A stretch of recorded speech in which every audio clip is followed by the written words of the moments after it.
اب اشرت کیونکہ M Q M سے تعلق رکھتے ہیں اور ایم کیو ایم کا اعتماد بھی ان کو حاصل ہے، اور اسی وجہ سے وہ طویل عرصے سے یہاں گورنر چلے آ رہے ہیں، تو نواز شریف صاحب نے بھی مناسب سمجھا کہ ایم کیو ایم سے کٹی کرنے کی بجائے ایک رابطہ برقرار رکھا جائے، اور یہ اشرت العباد صاحب جو ہیں جس توازن سے اپنا کام کر رہے ہیں ان کو ان کا کام کرنے دیا جائے۔ جی تو شامی صاحب جماعت اسلامی شامی صاحب اس اجتماع میں جو سوال یہ جو بات ہوئی ہے کہ جناب ہم حکومت کے ساتھ ہیں اتنے بڑے اجتماع میں، تو یہ سب کے لیے ایک میسج ہے کہ سول ملٹری ریلیشنز جو ہیں وہ بالکل ٹھیک ہیں۔ دیکھیے بڑی ایک نیچرل بات ہے، آرمی چیف نے کہا ہے کہ اس آپریشن کے لیے جو بھی اقدام ہوگا ہم اس کے ساتھ ہوں گے، خلوص دل کے ساتھ 100% اور معاملات کو درست کرنا چاہتے ہیں، حالات کو درست کرنا چاہتے ہیں۔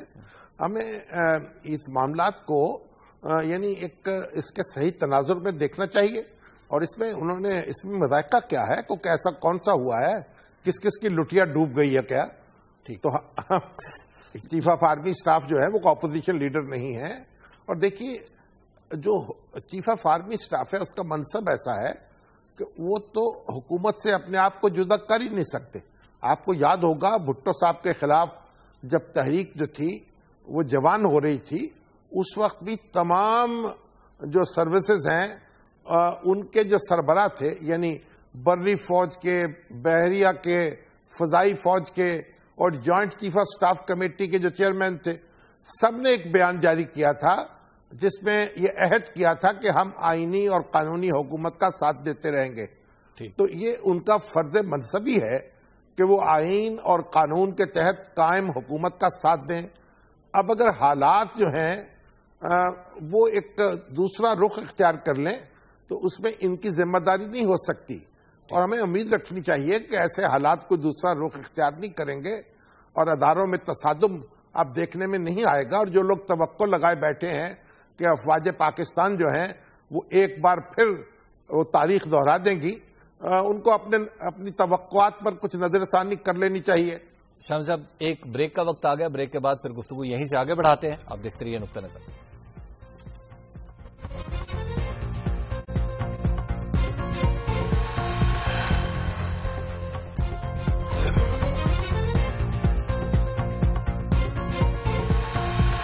نقطہ نظر میں ایک بار پھر خوش آمدید۔ شامی صاحب آج جب یہ بیان سامنے آیا تو ایک دم تجزیہ کاروں کا جیسے سیلاب سا آ جاتا ہے ٹی وی سکرینوں پر، وہ بھی آ گیا۔ تو ایک آواز یہ بھی تھی، بڑے نامی گرامی تجزیہ کار کچھ یہ بھی کہہ رہے تھے کہ یہ جو بیان ہے کہ ہم حکومت کے ساتھ ہیں، اس کو صرف کراچی کے حد تک ہی دیکھنا چاہیے کہ کراچی کے معاملات میں حکومت کے ساتھ ہے۔ چلیے کراچی کے معاملات میں اگر حکومت کے ساتھ ہیں، کسی کا کلیجہ اس طرح ٹھنڈا ہوتا ہے تو اس طرح کر لیجئے، مگر انہوں نے یہ نہیں کہا کہ ہم راول پنڈی میں یا لاہور میں یا پشاور میں حکومت کے ساتھ نہیں ہیں۔ تو یہ ہمیں بہت زیادہ جو مین میخ نکالنے کی یعنی کوشش نہیں کرنی چاہیے، اور دیکھیے سیاسی حکومتیں جو ہوتی ہیں ان کو عوام سے اپنا تعلق جڑا رکھنا چاہیے۔ اگر وہ عوام کی نبض پر ہاتھ رکھیں گی اور عوام کے اور ان کے درمیان اعتماد کے رشتے برقرار رہیں گے تو پھر انہیں کسی آندھی سے اور کسی جھکڑ سے ڈرنا نہیں چاہیے۔ اور اگر یہ رشتہ ٹوٹ جائے تو پھر ہوا کا ایک جھونکا بھی جو ہے وہ قلعے کو مسمار کر سکتا ہے۔ تو یہ بہرحال یہ معاملہ ہماری اپنی تاریخ کو اگر جی پلیز اگر اپنی تاریخ کو ہم مد نظر رکھیں تو اس کا سبق یہی ہے۔ اور جہاں تک افواج پاکستان کا تعلق ہے، ان کے بھی جو جائز مطالبات ہیں یا جو کنسرنز ہیں ان کو ضرور ایڈریس کیا جانا چاہیے، اور یہ نہیں سمجھنا چاہیے کہ کیونکہ قانون اور آئین کے تابع ہر کام ہوگا اس لیے ہمیں کھلی چھٹی حاصل ہے کہ ہم جو چاہے کر لیں۔ دیکھیے فوج جو ہے، ہم تو دو چار افراد جو ہیں ان کی پارٹی جو ہے کوئی اس کے لوگ واک آؤٹ کرتے ہیں قومی اسمبلی سے یا سینٹ سے، تو اس کو منانے کے لیے وزراء جاتے ہیں باہر اور منت سماجت کر کے واپس لے کے آتے ہیں۔ تو یہ تو ہمارا ایک بہت بڑا ادارہ ہے اور بہت بڑی طاقت ہے، بڑی طاقتور ادارہ ہے، تو اس کے بھی کچھ نہ کچھ نخرے تو ہمیں اٹھانے ہی پڑیں گے نا، اور یہ نہیں ہم ان کو نظر انداز نہیں کر سکتے۔ شام صاحب ان نخروں میں ایک تو آرٹیکل 6 کا کیس بھی ہے نا، ایک بات ہوتی ہے۔ نہیں وہ تو سمجھانے بجھانے کی بات ہے. اب وہ کیس تو ابھی عدالت میں چل رہا ہے, لیکن اگر اس پہ بھی کوئی تبادلہ خیال جاری رکھا جائے اور بات سمجھی جائے اور سمجھائی جائے تو اس میں بھی کوئی مذاقہ تو نہیں ہے. جی شام صاحب, یہ جو کراچی آپریشن کو جاری رکھنے کا فیصلہ ہے اور اتنا بڑا اجتماع ہو گیا ہے, اب خدا نخواستہ اگر اب بھی کراچی کے معاملات قابو میں نہیں آتے تو اس کے بعد ہمارے پاس کیا ہے کچھ کرنے کو؟ دیکھیے, یہ تو کوئی سوال ہی پیدا نہیں ہوتا کہ کراچی کے معاملات قابو میں نہیں آئیں گے. یہ ایک مسلسل عمل ہے. کوئی 1 دن 2 دن 3 دن میں یہ آپ جو مرض پرانا ہو جائے تو اس کا علاج جو ہے وہ کسی ایک اسپرین کی گولی سے نہیں ہو سکتا. اس کے لیے آپ کو طویل جدوجہد کرنی پڑتی ہے, اور ہر دن آپ دیکھ رہے ہیں کہ حالات بہتر ہو رہے ہیں اور گرفت جو ہے بڑھتی جا رہی ہے قانون نافذ کرنے والے اداروں کی. اور آرمی چیف نے بھی ایک بات زور دے کر کہی کہ اگر پولیس میں جو ریکروٹمنٹس ہیں, جو بھرتیاں ہیں اور پوسٹنگز ٹرانسفرز ہیں وہ میرٹ پر ہوں اور سیاسی دباؤ سے آزاد ہوں تو پولیس کی کارکردگی میں فرق پڑ سکتا ہے, اس میں بہتری آ سکتی ہے. تو ہمیں اب انسٹیٹیوشنل ریفارمز کی طرف بھی جانا ہے نا. پولیس کو سیاسی خواہشات جو ہیں حکمرانوں کی ان کے تابع نہیں ہونا چاہیے. اس کو ایک آزاد ادارے کی طرح کام کرنا چاہیے. جس طرح فوج ہمارا ایک آزاد ادارہ ہے, جس طرح عدلیہ ایک آزاد ادارہ ہے, اسی طرح سے جو پولیس ہے اس کو بھی ایک خود مختاری دینی چاہیے, اور اس میں جو بیجا مداخلت ہے اہل اقتدار کی اس کو سختی سے روک دینا چاہیے. تو یہ کوئی آپشن نہیں ہے کہ مسئلہ حل نہ ہو. 1 دن لگے, 1 سال لگے, 2 سال لگے, 3 سال لگے, یہ مسلسل عمل ہے اور ہمیں اسے جاری رکھنا ہے اور مجرموں کا تعاقب کرتے رہنا ہے. اور آپ دیکھیے, ایک بات سن لیں کہ جب مجرم جو ہیں وہ سیاسی نقاب بھی بعض اوقات اوڑھ بیٹھے اور طرح طرح کے دوسرے حربے بھی استعمال کر رہے ہوں, کہیں فرقے کے نام پر, کہیں مذہب کے نام پر, کہیں زبان کے نام پر, کہیں سیاست کے نام پر, تو ان سے نبٹنا کوئی آسان نہیں ہوتا. لیکن بہرحال اگر تعاقب جاری رکھا جائے تو پھر وہ بچ کے بھی جا نہیں پاتے. تو شام صاحب آصف علی زرداری صاحب اس سے ہمیں گھبرانا نہیں چاہیے. تو شام صاحب آصف علی زرداری صاحب کی جو آج اس بیٹھک میں شمولیت ہے وہ کیسے آپ دیکھ رہے ہیں؟ آصف علی زرداری صاحب ایک بڑے سٹیک ہولڈر ہیں, اور سندھ کی حکومت جو ہے اگر اس میں شریک نہ ہو, اس میں آن بورڈ نہ ہو, اس میں پورے خلوص نیت کے ساتھ اس کام میں نہ لگی ہوئی ہو, تو پھر یہ آپریشن یا یہ کارروائی کامیاب نہیں ہو سکتی, سرے نہیں چڑھ سکتی. تو ہمارے دستور میں جو تقسیم ہے اختیارات کی, اس کا تقاضا ہے کہ پیپلز پارٹی کو آن بورڈ رکھا جائے, اور یہ اچھی بات ہے. زرداری صاحب بھی اس بات کی اہمیت محسوس کر رہے ہیں اور تبھی وہ میٹنگ میں بھی شریک ہوئے ہیں, اور اسلام آباد آ کر بھی انہوں نے وزیر اعظم سے ملاقات کی تھی. جی شام صاحب, اگلی خبر کی طرف چلتے ہیں, اور وہ ہے 3 نومبر 2007 کے حوالے سے اور جنرل پرویز مشرف کے کیس کے حوالے سے. دوست ان کے کہہ رہے ہیں ساتھ چھوڑتے جا رہے ہیں. دوستوں نے کیا ساتھ چھوڑنا ہے, وہ تو سایہ بھی ساتھ چھوڑ دیتا ہے جب تاریکی آتی ہے. تو اب یہ تو ایف آئی اے کی جو رپورٹ تھی جو ہمارے فروغ نسیم صاحب بار بار مانگ رہے تھے اور اکرم شیخ صاحب ان کے سپرد نہیں کر رہے تھے, تو عدالت نے حکم دیا کہ وہ رپورٹ جو ہے تفتیشی رپورٹ فروغ نسیم صاحب کو دے دی جائے. اس کے کچھ نہ کچھ مندرجات تو چھپ ہی چکے تھے پہلے, لیکن آج اس کو مفصل طریقے سے وہ سامنے آ گئی ہے, اس کی ساری تفصیل سامنے آ گئی ہے. اب بڑی دلچسپ بات ہے اس میں, اگر آپ اس کو پڑھیں تو بس آپ دیکھتے دنیا کے جو معاملات ہیں, دنیا کے جو رنگ بدلے جاتے ہیں, وہ بدلتے ہوئے رنگوں پر بس آپ کا اپنا رنگ بھی بدل سکتا ہے. اچھا, یعنی آپ یہ دیکھیے کہ ایک ایمرجنسی کا حکم جاری ہوا, یعنی کانسٹیٹیوشن کو معطل کیا گیا, یا دوسرے لفظوں میں کہیں سبورٹ کیا گیا, اعلیٰ عدالتوں کے ججوں کو برطرف کیا گیا, ان کو ان کے گھروں میں نظر بند کر دیا گیا. تو اب جہاں جا رہے, اب وہ جو تفتیشی ٹیم ہے, واقعی تو بہت لمبی بات ہے, میں اس پہ نہیں جاتا, لیکن 4-5 جو بڑے افسران ہیں جو متعلق ہیں, جن کے دستخطوں سے یا جن کے حکم سے نوٹیفکیشن جاری ہوا ہے, ذرا ان کی تفصیل دیکھ لیجئے کیا ہوا. ملک محمد قیوم صاحب, وہ اٹارنی جنرل تھے اس وقت, اب ان کے پاس تفتیش ہے, اور لوگ عام طور پر کہا جاتا تھا کہ اٹارنی جنرل صاحب کا مشورہ بھی اس معاملے میں کچھ شامل ہوگا, وہ کیونکہ لیگل ایڈوائزر ہیں حکومت کے. اب ان کے پاس جب ٹیم پہنچی ہے تفتیشی، انہوں نے کہا لا حول ولا قوت، میں کیسے شریک ہو سکتا تھا اس کام میں؟ یہ تو دستور کے تابع جو ایمرجنسی لگتی ہے اس کو ایک جوائنٹ سٹنگ جو ہے ہاؤس کی، اس کے سامنے پیش ہونا ہوتا ہے. اگر وہ اپروول نہ کرے اور نہ دے تو وہ ایمرجنسی ختم ہو جاتی ہے. یہ جو ایمرجنسی 3 نومبر کو نافذ ہوئی ہے، میرا اس کا کوئی تعلق نہیں ہے، نہ میں نے اس کا مشورہ دیا، نہ اس کے بارے میں سنا، نہ میں نے کوئی اس کے رول ادا کیا. میں نے جو سنا ہے کہ شریف الدین پیرزادہ اور صاحب جو ہیں وہ اس سلسلے میں کچھ کارروائی کر رہے تھے، وہ کہ ان کو پتا ہوگا، اور شاید احمد رضا قصوری صاحب کا نام بھی لیا انہوں نے. اب وہاں سے جب ٹیم پہنچی ہے، وہ ہمارے سیکرٹری قانون ہیں میاں محمد اجمل صاحب، جو جج رہ چکے ہیں اعلیٰ عدالتوں کے، تو ان سے پوچھا گیا جناب آپ نے یہ کیسے نوٹیفکیشن کیسے جاری کر دیا؟ انہوں نے کہا مجھے تو پتہ نہیں ہے، میں نے تو کوئی سمری بھی نہیں بھیجی، نہ مجھے شریک ہوا، نہ کوئی وزیر اعظم نے پوچھا، نہ میں نے اس میں کوئی، مجھے تو یہ اوپر سے آئی تھی بس.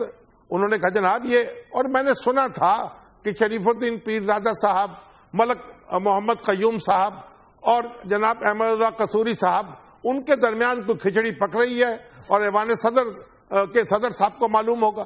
اور انہوں نے کہا جناب مجھے تو ایک جو صدر کے پرنسپل سیکرٹری تھے حفیظ صاحب، ان کا نام کیا، وہ ان کی طرف سے ان کا نام ہے محسن حفیظ، محسن حفیظ صاحب کی طرف سے مجھے تو آیا تھا حکم کہ بھئی یہ نوٹیفکیشن جاری کر دیں، اور ججوں کے عہدے ختم کرنے کا، ان کے ڈسمسل کا نوٹیفکیشن میں نے جاری کر دیا ان کے کہنے پر. اچھا بھائی آپ نے کیسے جاری کر دیا؟ آپ نے وزیر اعظم سے پوچھا؟ نہیں پوچھا. بھئی ایک غیر آئینی حکم ہے، آپ جج رہے ہیں عدالت کے، آپ کوئی بچے تھوڑی ہیں دودھ پیتے، آپ نے کیسے نوٹیفکیشن جاری کروا دیا؟ آپ وہ چپ منہ میں گھنگنیاں. آپ پہنچے جناب محسن حفیظ صاحب کے پاس، انہوں نے کہا ہو میں تو سیکرٹری نہیں تھا صدر کا پرنسپل، میں تو ان کا سیکرٹری پبلک سیکرٹریٹ کا تھا، اور صدر صاحب تو چیف آف آرمی اسٹاف بھی تھے، ان کا چیف آف اسٹاف بھی تھا فوجی افسر وہ جنرل حامد جاوید، اور اس کے بعد ان کا ملٹری سیکرٹری بھی تھا. اور صدر نے یہ جو حکم جاری کیا ہے یہ انہوں نے صدر کے طور پر نہیں کیا تھا، یہ تو چیف آف آرمی اسٹاف کے طور پہ کیا تھا. مجھے تو معلوم نہیں ہے کیسے جاری ہو گیا، کس نے جاری کر دیا. انہوں نے کہا جناب آپ نے یہ سیکرٹری لا کو کیسے بھیج دیا؟ انہوں نے کہا لا حول ولا قوت، میں نے کہاں بھیجا ہے، مجھے تو کچھ پتہ ہی نہیں ہے، میں نے نہیں بھیجا. بریک کا وقت آ گیا ہے، ایک بریک کا وقت آ گیا ہے. بریک کے بعد جنرل مشرف کے دوستوں کی یہ کہانی یہیں سے شروع کرتے ہیں. آپ دیکھتے رہیے نقطہ نظر.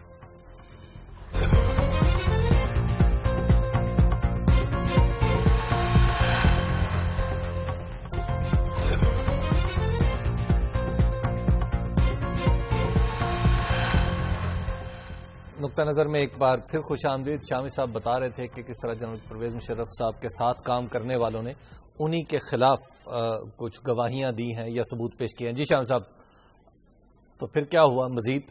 دیکھیے پہلی بات تو یہ سمجھیے کہ جو صدر صاحب کے پرویز مشرف صاحب کے ساتھی ہوں گے وہ تو ایک الگ ہیں، جو ان کے رفقا تھے، جو ان کے ساتھ تھے، یہ تو ان کے افسران ہیں. اچھا یہ لوگ ساتھیوں میں شامل ہیں، جن کی یہ ساتھیوں میں اس طرح شامل نہیں کر سکتے ان کو، لیکن بہرحال ان کی ذمہ داری تھی کہ اس کو روکتے. انہوں نے نوٹیفکیشن جاری کیے، انہیں ججوں کو برطرف کیا، یہ اس کے اندر انسٹرومنٹ بنے.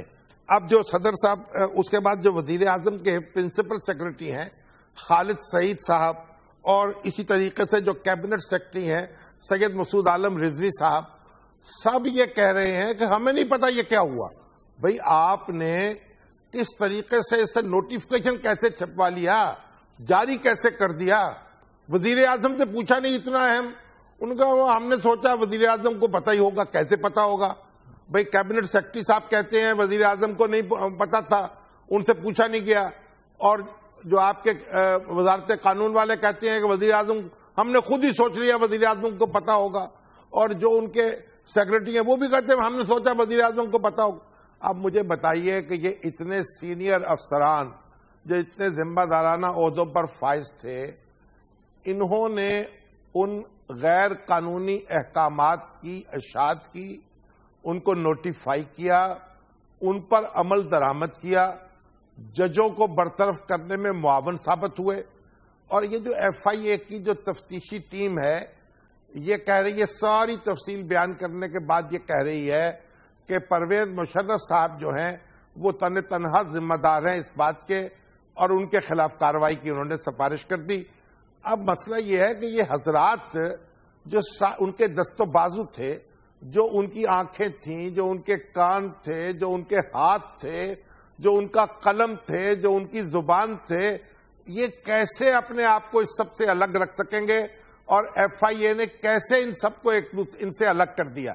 یہ ایک بڑی دلچسپ صورتحال پیدا ہوگی, اور آپ اسے پڑھتے جائیں اور پھر ہنستے جائیں یا شرماتے جائیں یا روتے جائیں, جو چاہے دل کر لے, یا سر پیٹتے جائیں. بہرحال یہ پاکستان میں یہ عجوبے ہو سکتے ہیں, اور پاکستان میں یہ عجوبے ہوئے ہیں.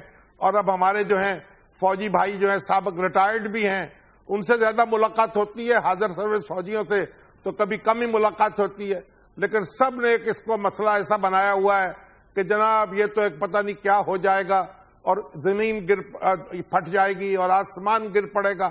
وہ بھائی کیسے گر پڑے گا؟ قانون کے مطابق کام کرنے سے آسمان نہیں گرتا, اور قانون کو اپنا راستہ متعین کرنا چاہیے. جب وزیر اعظم اس ملک کے ہیں, ان پہ مقدمے چلے. ابھی یوسف رضا گیلانی جو ہے ان کو توہین عدالت کی کارروائی ان کے خلاف ہوئی, اور ان کو جناب وزارت عظمیٰ سے محروم کر دیا گیا, ان کو رکنیت سے محروم کر دیا گیا. اس سے پہلے جناب نواز شریف کا اور بھٹو صاحب کا تو معاملہ جانے دیجیے. اور پھر جناب وہ راجہ پرویز اشرف جو بنے, ان کی جگہ ہر وقت ان کے اوپر تلوار لٹکی ہوئی تھی, اور عدالت کے سامنے ہاتھ باندھے کھڑے رہتے تھے. تو بھائی جب یہ منتخب لوگ جو ہیں, یہ وزیر اعظم جو ہیں ملک کے, وہ عدالتوں کے سامنے اس طرح کھڑے ہو سکتے ہیں, تو اگر ہمارے یہ پرویز مشرف صاحب کھڑے ہو جائیں گے, مقدمہ لڑ لیں گے, تو اس میں مذائقہ کیا ہے؟ یہ بات سمجھانی چاہیے اور ازبر کرانی چاہیے کہ قانون جو ہے اس کو معمولی بات نہ سمجھا جائے, اور یہ نہ سمجھا جائے کہ وہ کالے کے لیے اور ہوگا اور گورے کے لیے اور ہوگا. تو شامی صاحب یہ ہمیں اختلاف ختم کرنا ہوگا. شامی صاحب یہ جو سابق گورنر پنجاب خالد مقبول صاحب کہہ رہے ہیں کہ انہوں نے کوئی انکریکٹ سٹیٹمنٹ دی ہے جنرل مشرف صاحب نے. دیکھیے بات یہ ہے کہ خالد مقبول صاحب تو گورنر پنجاب تھے نا جی. اب ان کو تو ہو سکتا ہے اور وہ پتہ نہ ہو, ان کو تو آپ یہ شک کا فائدہ دے سکتے ہیں. اور ویسے بھی وہ اب ریٹائر ہو چکے تھے, فوجی افسر تو نہیں تھے.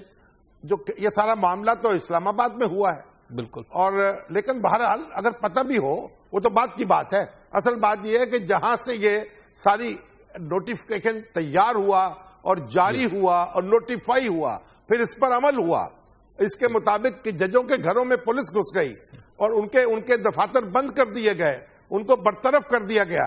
یہ سارے تماشا لگایا گیا, اور تماشے کے سارے کردار جو ہیں کانوں کو ہاتھ لگا رہے ہیں. ہمیں تو کچھ پتہ ہی نہیں تھا, ہم نے تو پوچھا ہی نہیں ہے, ہم نے تو وزیر اعظم سے بات کرنے کی ضرورت ہی نہیں کی.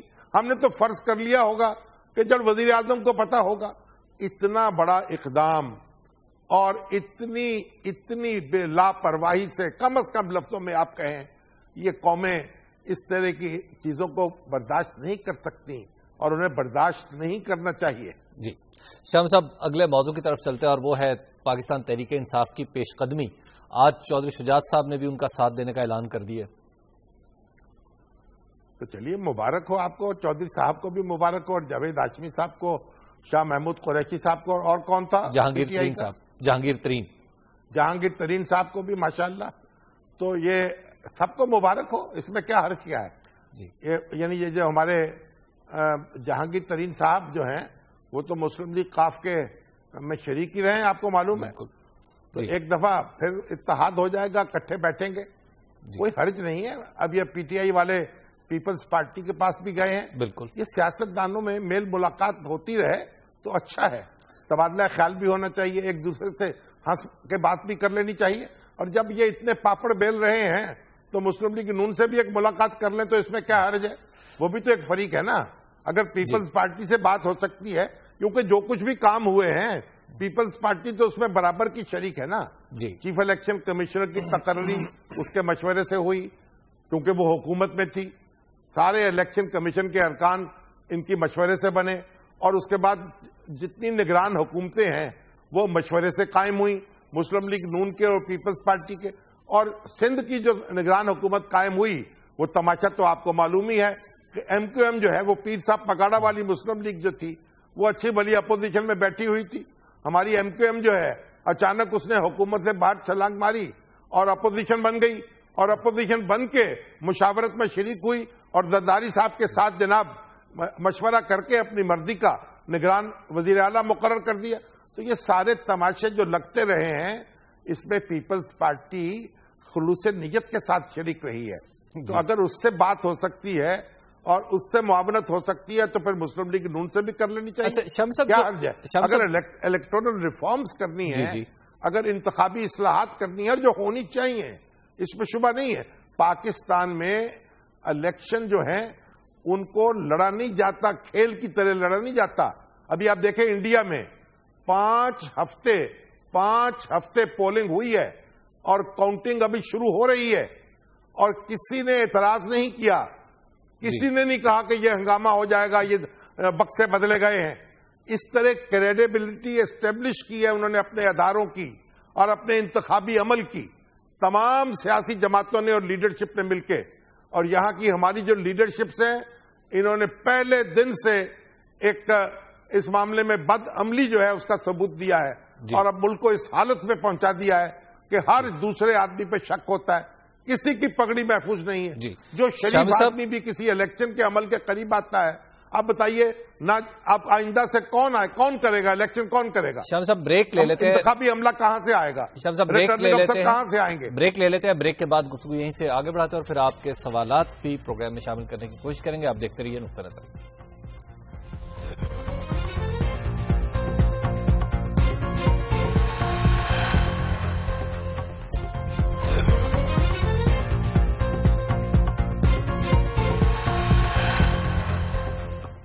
نقطہ نظر میں ایک بار پھر خوش آمدید. آپ کے سوالات کی طرف بڑھنے سے پہلے شامی صاحب، انڈیا میں جو نئے آرمی چیف ہیں وہ بھی سیاست کی زد میں آ گئے ہیں ابھی نامزد ہوتے ہی.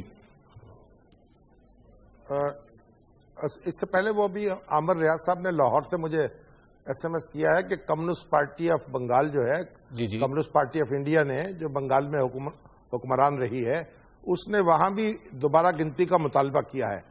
میں کہا چلیے اچھی بات ہے، تو انڈیا میں بھی اگر یہ ہماری برکت پہنچ گئی ہے بات دیکھتے ہیں. اور ہمارے ممتاز شاہ صاحب جو چیف ایڈیٹر ہیں روزنامہ مشرق کے، انہوں نے کہا جناب یہ آپ راحیل شریف صاحب کے بیان پہ خوش نہ ہوں، جنرل ضیاء الحق نے بھی بھٹو صاحب کی حمایت میں بیان جاری کیا تھا. چلیے ممتاز شاہ صاحب اگر آپ ایسے خوش ہیں تو ایسے ہی صحیح ہے.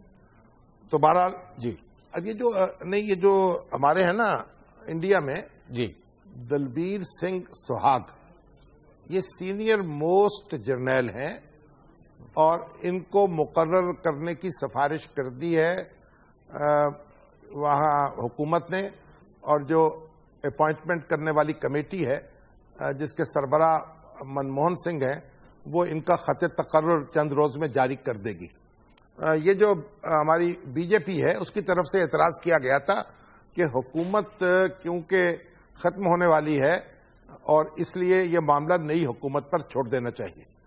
مگر یہ منموہن سنگھ کی حکومت نے پھر الیکشن کمیشن کو ریفر کیا، کیونکہ الیکشن کمیشن کے ضابطۂ اخلاق کے مطابق کوئی نئی تقرری یا تبادلہ نہیں ہو سکتا الیکشن کے دوران. تو الیکشن کمیشن نے اس کی اجازت دے دی اور کہا کہ جو مسلح افواج ہیں ان پر اس حکم کا اطلاق نہیں ہوتا، اس لیے آپ نئے آرمی چیف کو مقرر کر سکتے ہیں.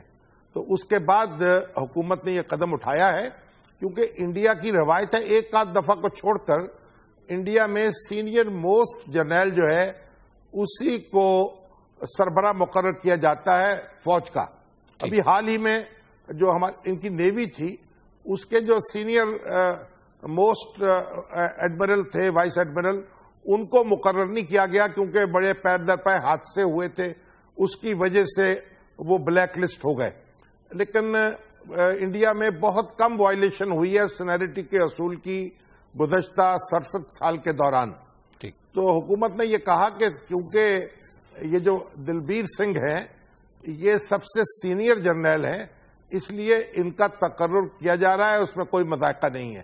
اور الیکشن کمیشن نے اس کی اجازت دے دی ہے. اصل میں قصہ یہ ہے کہ ہمارے یہ جو وی کے سنگھ ہیں جو 3 سال پہلے آرمی چیف کے عہدے سے ریٹائر ہوئے، یہ بی جے پی میں شامل ہو چکے ہیں اب اور انتخابات میں حصہ لے رہے ہیں.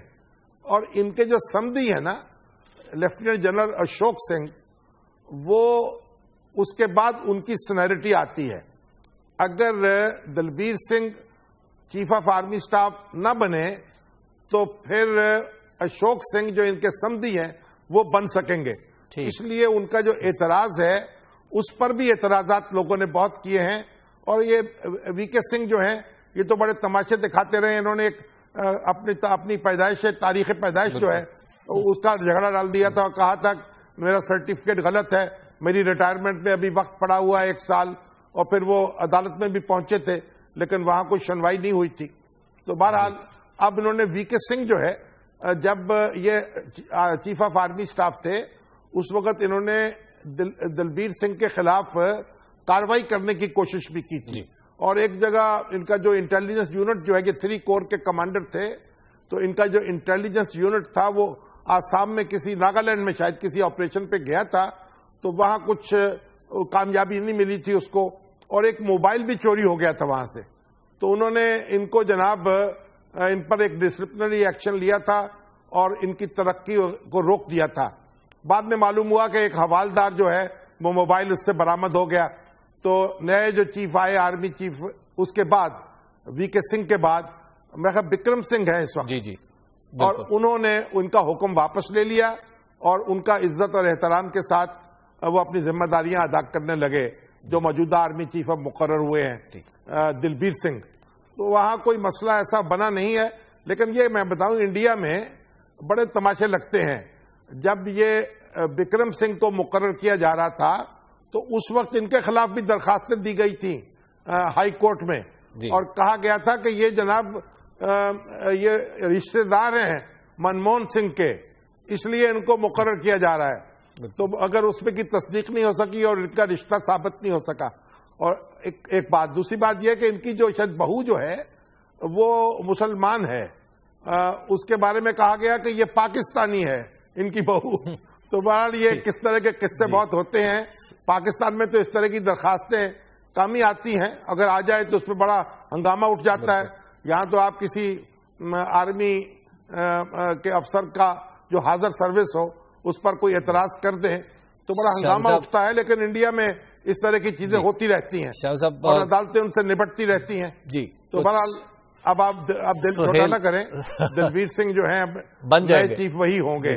سہیل صاحب ہے لاہور سے ہمارے ساتھ فون لائن پہ. جی السلام علیکم سہیل صاحب. السلام علیکم. جی السلام علیکم. وعلیکم السلام. وعلیکم السلام. میں آپ کی ایک مسئلے کی طرف توجہ دلوانا چاہتا ہوں. ہاں جی. یہ جو آزادی چوک میں نیا منصوبہ بن رہا ہے اور یہ ترقیاتی کام ہو رہے ہیں، کہاں آزادی چوک میں یادگار پاکستان آزادی چوک میں نیا منصوبہ بن رہا ہے جو ابھی مطلب بن رہا ہے، ابھی انڈر کنسٹرکشن ہے. اس میں ایک جھیل بن رہی ہے شاہی مسجد کے ساتھ، جہاں پیک اسٹیڈیم ہوتا تھا اگر آپ کے علم میں ہو.